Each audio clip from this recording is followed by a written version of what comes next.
Hey, Dr. Brett here. So I'm back with my former co-host from Open Door with Dr. Brett, our radio show, Veronica Brion, and we're answering questions on just about anything she can think of. Go. Just about anything I can think of. Thanks for putting me on the spot. Awesome.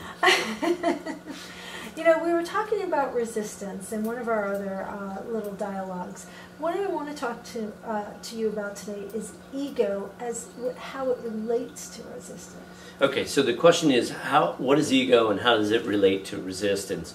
In general, I like to look at ego as an identity of separateness. Wow, that's kind of a weird term, right? What does that exactly mean? Well, you know you're running ego in general when you're competing or being competitive with someone else or comparing, trying to be better than, or when you find yourself using people as a means to an end. That's ego. And what in general I'm trying to do is help people unhook from ego and just relate more authentically.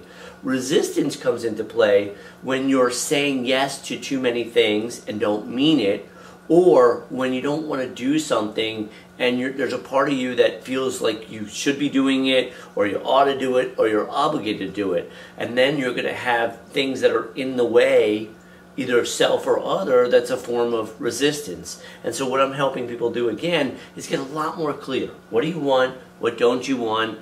And when you're saying yes, you want to communicate that clearly and mean it. And if you're saying no, that's a great habit in life, is to learn how to say no in a really, really polite way, because if you say no and you mean it, you're not going to be so resistant. Now, some people wind up feeling guilty, right? And that's part of the reason why they don't always say no when they want to say no. That's another issue. We'll talk about that one another time. We should talk about that one another time. But when I talk about ego as it relates to resistance, I'd like to really know how it is that, how does it relate to resistance to be better, to be greater? It's like the big leap. You have your ego gets in the way, so you resist and you do things that sabotage yourself. And isn't that a form of resistance? Yeah, well, what she's saying is, what Veronica is communicating now is, how does, ego and how does self-sabotage sort of interplay amongst each other? Well, if you're running too much ego in general in life, you're too full of self, you're arrogant, you feel better than or entitled, all that stuff is in the nature and realm of ego. It is a form of self-sabotage. I have a client that's had a history of getting too full of himself. He thinks he's the smartest person in the room. Maybe he is the smartest person in the room, but if you run around telling people that or trying to show people that, then you've got a problem. His problem is he talks too much, so he's trying to close a presentation, trying to close a business sale, and he's over-talking through it because really he's feeling insecure as well.